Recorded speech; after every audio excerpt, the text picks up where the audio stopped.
News 18 India. तो देखिए, बिहार में सियासी घमासान जारी है और इस सियासी घमासान के बीच अखिलेश यादव का बयान भी मायने रखता है। अखिलेश यादव ने भरोसा जताया कि नीतीश कुमार इंडी गठबंधन में बने रहेंगे और गठबंधन को मजबूत करे रहेंगे। अखिलेश यादव ये भरोसा जता रहे हैं कि कुछ बिगड़ा नहीं है। सुनिए जरा उनको। एनडीए में नीतीश कुमार की जाने की शुरुआत हो गई है। ये कोई शुरुआत नहीं है। हमें उम्मीद है कि नीतीश जी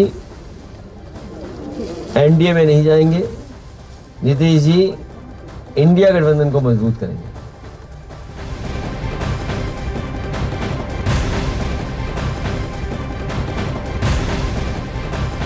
और इस वक्त की बड़ी खबर, तेजस्वी यादव ने आरजेडी विधायकों की बैठक बुलाई है। दरअसल बैठकों का ये दौर जारी है। आरजेडी कोटे से जो मंत्री है वो भी इस बैठक का हिस्सा यहाँ पर बनेंगे। देखिए, मौजूदा सियासी विधानसभा का गणित सीधे सीधे ये कहता है कि आरजेडी के पास जिस तरह से 79 यानी 79 सीट्स यहाँ पर विधायकों के जरिए सत्ता में है, सियासी तौर पर 122 जो है वो जादुई आंकड़ा है। और अगर परिस्थिति ऐसी वाकई बनती है तो अभी मजबूती के साथ यहाँ पर उन्हें एकजुटता दिखानी होगी, ताकि जो टूटन जिसकी उम्मीद की भी जा रही थी मतभेद और मनभेद को लेकर, वो यहाँ पर ना आ पाए।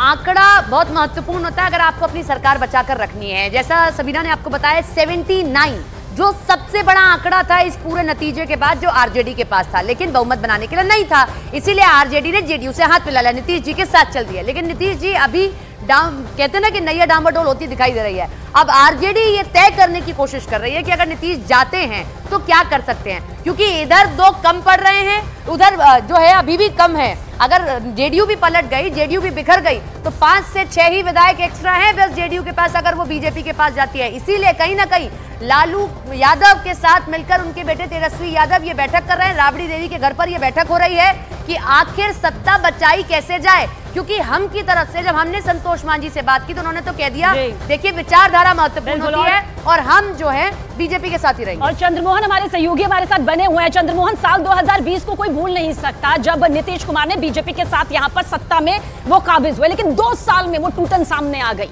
मतभेद मनभेद में तब्दील हो गए। अभी फिलहाल क्या कुछ सियासी घटनाक्रम किस कदर और किस तरह बढ़ता हुआ दिखाई देता है?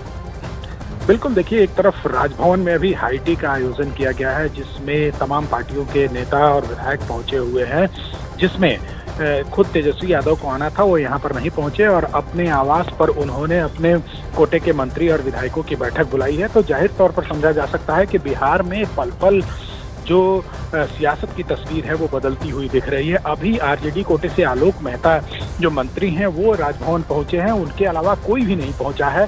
तो साफ तौर पर समझा जा सकता है कि कहीं ना कहीं आरजेडी अब यह दिखाने और जताने की जरूर कोशिश कर रही है कि वो भी सरकार को कैसे बचाया जाए, इसको लेकर वो कवायद शुरू करती हैं और अपने तमाम विधायकों और मंत्रियों के भी अपने आवास पर बैठक बुलाई है। और ये भी कोशिश की जाएगी तेजस्वी यादव की तरफ से कि अगर नीतीश कुमार उनको छोड़कर और एनडीए के साथ जाते हैं तो वो कैसे सत्ता में आए, इसकी भी तैयारी लालू यादव ने खुद कमान संभाल रखी है और तमाम जो विधायक हैं उन लोगों से बात कर रहे हैं। और अभी जो जानकारी मिली है उसके मुताबिक जीतन राम मांझी को इन्होंने उनके बेटे को डिप्टी सीएम बनाने का ऑफर दिया है। तो साफ तौर पर समझा जाता है की बातें आ रही है, सारी चीजों पर हमारी निगाह बनी हुई है और उचित समय पर पार्टी अगर कोई आवश्यकता पड़ेगी तो उचित निर्णय लेगी। तो नीतीश कुमार को कंधा पर ढोने के लिए तैयार है, कब तक हो जाएगा?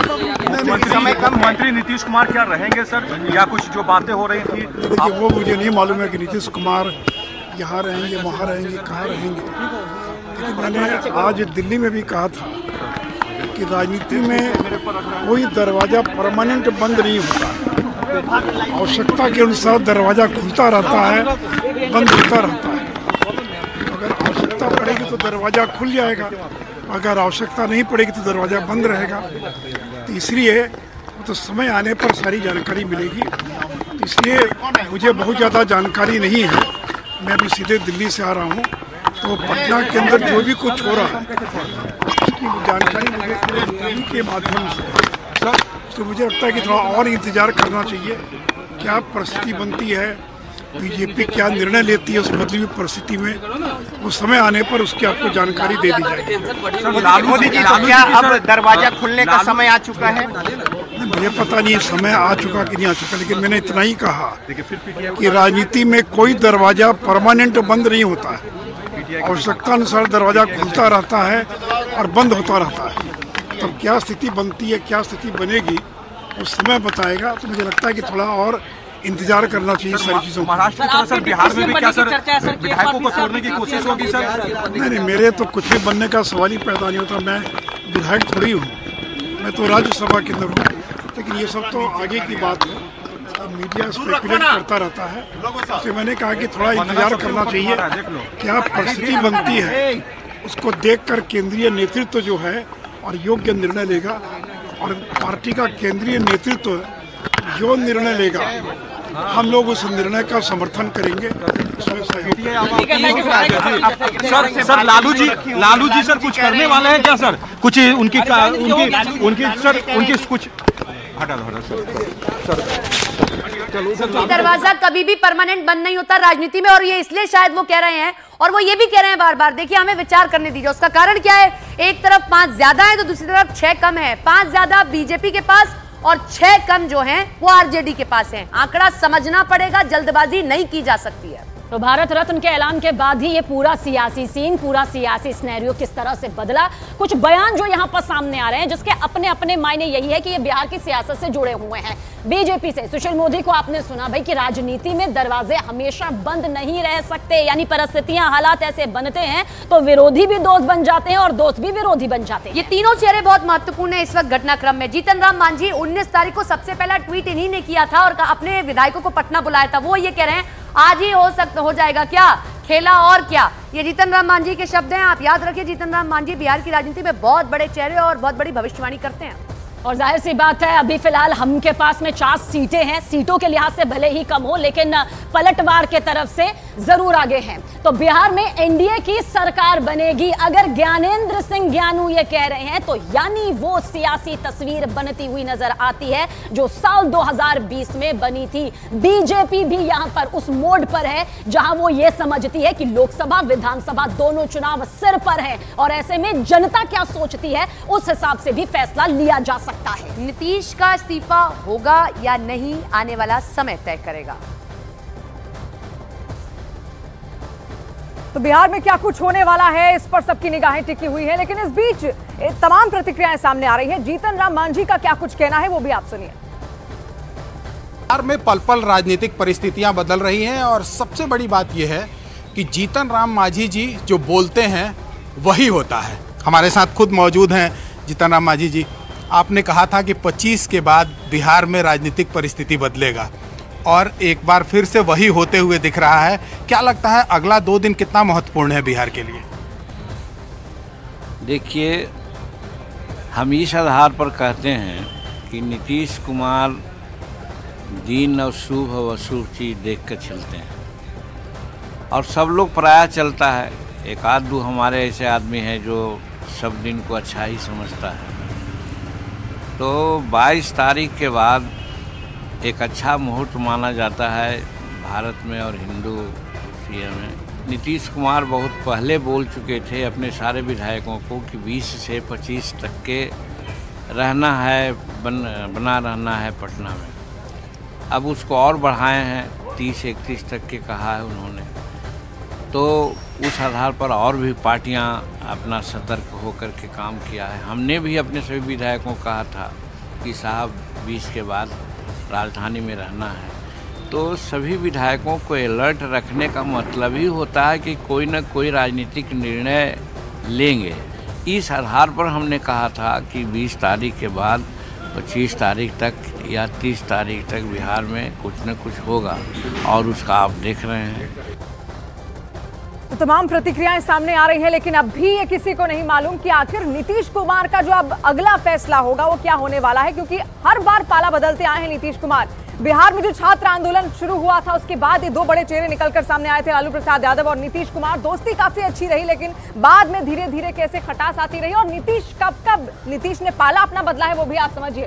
1998 में एनडीए में सबसे पहले शामिल होते हैं नीतीश कुमार और उसके बाद 2013 में वो एनडीए छोड़ देते हैं और ये कहते हैं कि वो अकेले ही अब लोकसभा का चुनाव लड़ेंगे। तो उसमें 2 ही सीटें केवल उनको यहाँ पर मिलती हैं और 2017 की बात जब आती है तो एनडीए में वो दोबारा से फिर से एक बार शामिल हो जाते हैं। साल 2022 में फिर से वो एनडीए छोड़ देते हैं और साल 2023 और 24 अब एनडीए में उनकी वापसी होगी या फिर नहीं, यही सबसे बड़ा सवाल है। क्योंकि आगे क्या करेंगे नीतीश कुमार, बार बार पाला वो बदलते हैं, क्या इस बार भी वो पाला बदलेंगे या फिर नहीं, क्या होगा, इसी पर सबकी नजरें टिकी हैं। तेजस्वी यादव ने अपने करीबी विधायकों और मंत्रियों को बुला लिया है क्योंकि आरजेडी के लिए इस वक्त परिस्थितियां बेहद मुश्किल हो गई हैं। मैं आपको तस्वीरें 2 दिखा रही हूं और जो आप दूसरी वाली तस्वीर देख रहे हैं, अशोक चौधरी ने पर्ची हटाई और खुद बैठ गए।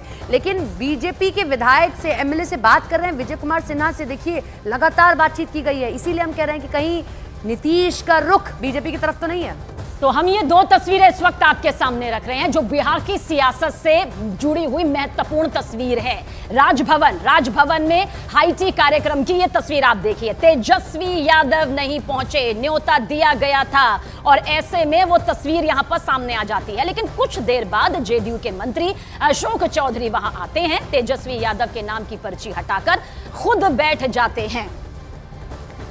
तो ये तस्वीर आप देखिए, अशोक चौधरी से बात कर रहे हैं। अशोक चौधरी के ठीक साइड में अभी थोड़ी देर में आपको दिखाई देंगे बीजेपी के एमएलए हैं विनोद कुमार सिन्हा, वो आकर बैठ जाते हैं और उनसे बातचीत होती है। ये तस्वीर महज तस्वीर नहीं है, आप इसको आज बदलते घटनाक्रम की सबसे बड़ी तस्वीर समझ सकते हैं। ये बॉडी लैंग्वेज से चीजों को समझ सकते हैं। इस तरीके से बातचीत करना, आरजेडी का यहाँ न पहुंचना बहुत कुछ बताता है। हम आपको टेली भी लगातार दिखा रहे हैं, लालू के पास आखिर कितना है आंकड़ा और नीतीश कुमार के पास कितना आंकड़ा होने के बाद वो आगे बढ़ते हैं। हाईटी का हर बार जो है यहाँ कार्यक्रम रखा जाता है गणतंत्र दिवस पर, राज्यपाल आते हैं, सबके साथ में चाय पीते हैं सभी विधायकों के साथ। आरजेडी के विधायक हर बार यहाँ होते थे, नीतीश कुमार के साथ तेजस्वी यादव हर बार मुस्कुराते हुए चाय की चुस्की लेते दिखाई देते थे। लेकिन इस बार ऐसा नहीं है क्योंकि इस बार चीजें बदल गई हैं। गिरिराज सिंह क्या कहना, सुनिए जरा। हैं जाते हैं, राजनीतिक परिदृश्य जो होगा वो देखा जाएगा। हैं जाते हैं, राजनीतिक परिदृश्य जो होगा वो देखा जाएगा।